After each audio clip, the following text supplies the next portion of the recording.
Jesen je period u godini koji će mnogi ljubitelji ruža iskoristiti za rezidbu, ali i za vegetativno razmnožavanje ruža reznicama. Orezivanjem se uklanjaju procvetali cvjetovi, suhe i slomljene grane, suvišne grane, grane sa nekim simptomima oboljenja ili oštećenja od štetočina. Na ovaj način se pozitivno djeluje na zdravlje i ljepši izgled ružinog grma. Suvišne grane koje bi bacili možemo iskoristiti kao materijal za dobivanje novih sadnica. Sada je proljeće i naše ruže koje su jesen obrezane kreću da listaju i da se razvijaju.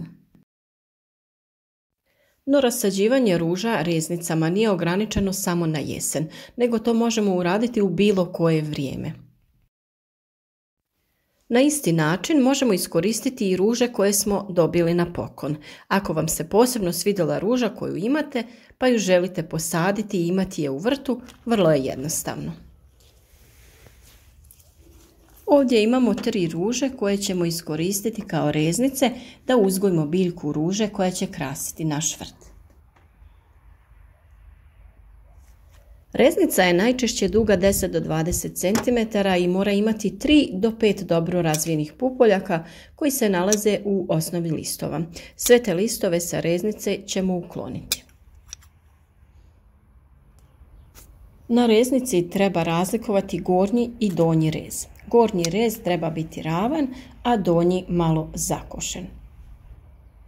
S obzirom da je ova ruža dosta davno odrezana, napravit ćemo novi rez. Dobro je i na donjem dijelu napraviti uzdužne rezove od nekih 2 cm. Lagano ih zarezati i na tom će mjestu ruža pustiti žile, to jest korijenje. Nije potrebno duboko urezivati, nego samo otprilike zagrebati površinu ove kore. Alat koji koristimo za siječenje treba biti oštar i dezinfikovan. Dezinfekciju je najlakše izvršiti sa alkoholom. Tu alat će samo izazvati nagnječenje koje predstavlja svojevrsna ulazna vrata za uzročnike oboljenja i za štetočine, a nagnječena mjesta lakše izmrzavaju. Vrlo je bitno da ruža ima barem nekoliko zdravih pupova. Sa ovakvih reznica je potrebno ukloniti listove jer većinom budu oštećeni, a ukoliko su skroz zdravi, možete ipak ostaviti 2 lista pri vrhu koji će obavljati fotosintezu, te na taj način hraniti biljku dok se ona ne ukorijeni.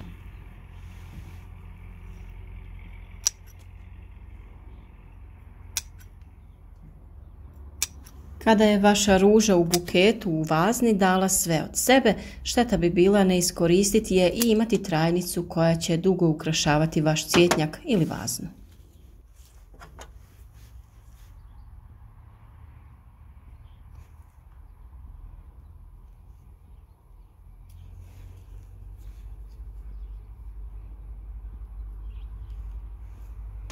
Da bi se poboljšala kvaliteta ožiljavanja reznica, primjenjuju se različite fitohormonalne tvari koje stimuliraju razvoj kalusa te stvaranje sitnih korijenčića.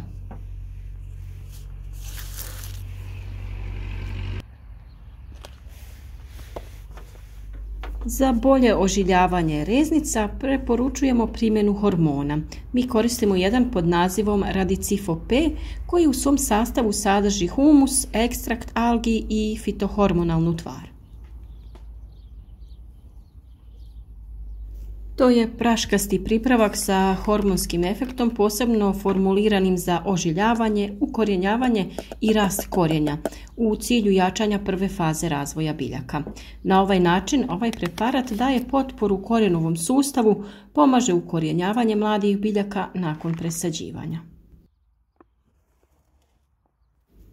Sadnja reznice se obavlja u gotov supstrat za ruže ili smjesu zemlje i pijeska. Omjer je 2:1. Na 2 dijela zemlje dodajemo 1 dio pijeska. Pripremiti ćemo mješavinu zemlje za cvijeće i sitnog pijeska i u to ćemo posaditi naše reznice.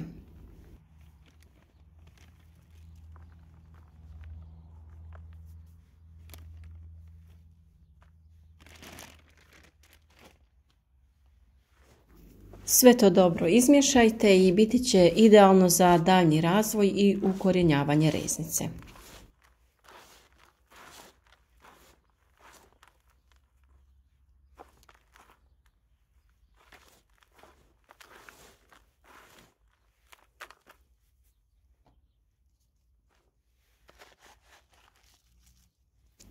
Nakon što ste dodali zemlju u posudu, nikako nemojte reznice gurati u zemlju, nego prvo razmaknite tu zemlju, stavite ružu pa pospite okolo zemljom.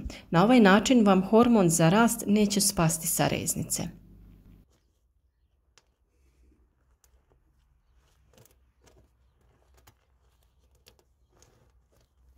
Jednostavno napravite jedno udubljenje ili samo sa nekim štapom ili drugim pomagalom napravite rupu.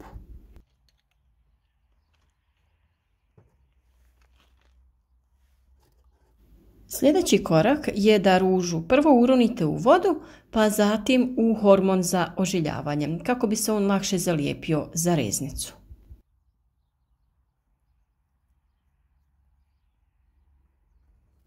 Sa ovim prahom obložite cijeli ovaj dio koji ste uzduž zarezali. I nakon što smo donji dio reznice uronili u hormon za ožiljavanje, reznice se posade tako da je 1 ili 2 donja pupoljka u zemlji.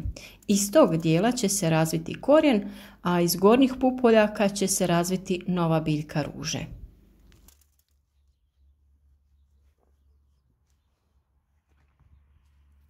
Naredni korak je zalijevanje koje treba biti malo obilnije nego obično kako bi biljka imala dovoljno vlage za daljnji razvoj.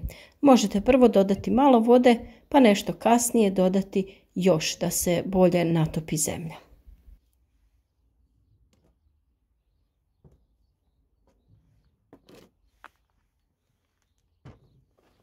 Ovako posađene reznice morate držati na toplom mjestu i redovno zalijevati.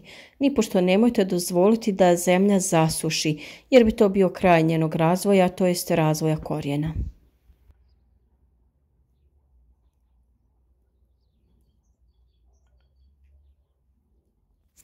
Ruže u vazni ili nekoj posudi možete držati u kući ili u nekom plasteniku ili stakleniku.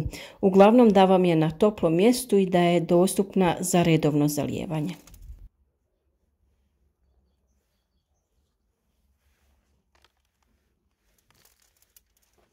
Postupak je vrlo jednostavan, a ubrzo ćete imati novi predivan cvijet ako mu samo posvetite dovoljno pažnje.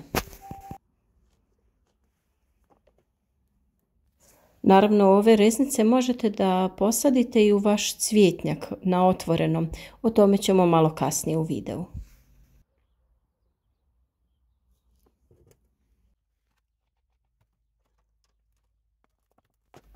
Ono što još možemo uraditi jeste prekriti naše reznice sa plastičnim bocama koje će imati neku ulogu plastenika, to jest čuvati toplinu i vlagu oko reznice.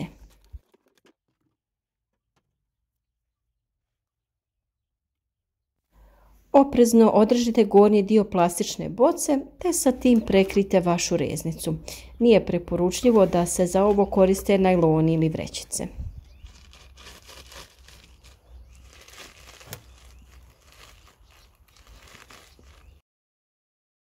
Ovakva sadnja reznica ruže može da se obavlja i na otvorenom. Mjesto koje smo odabrali za sadnju treba biti odsjedito, da nije u potpunoj sjeni, ali ni na direktnom suncu.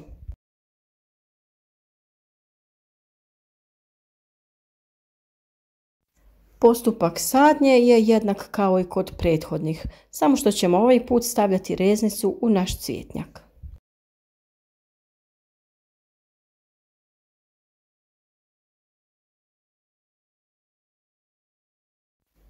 Napraviti ćemo jedno udubljenje u koje ćemo staviti našu reznicu. Kao i prije, koristit ćemo naše sredstvo u prahu za ožiljavanje. Stavit ćemo ružu u vodu i nakon toga u sredstvo.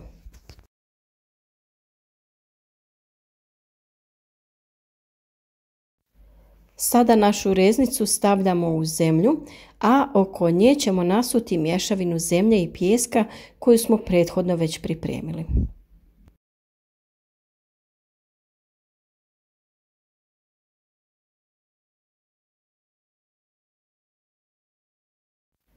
To ćemo sve malo zaliti i onda ćemo prekriti sa tankim slojem zemlje iz cvjetnjaka.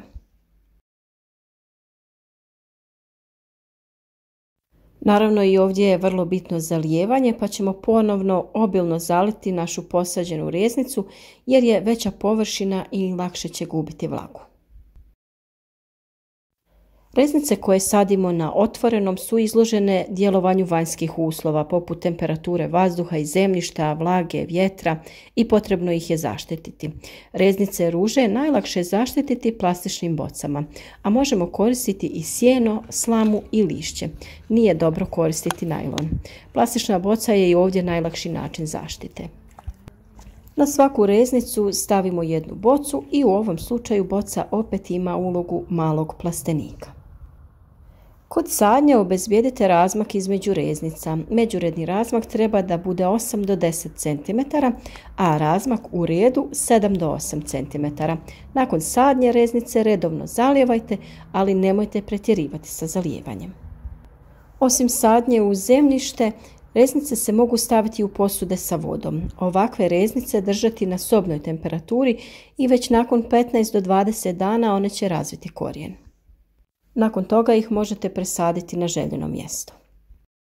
Ovu metodu možete isprobati na raznim vrstama ruža, pa čak i nekog drugog cvijeća poput karanfila. Ukoliko se odlučite da spasite neku poklonjenu ružu, pratite ovaj postupak i vjerujem da će rezultat biti uspješan.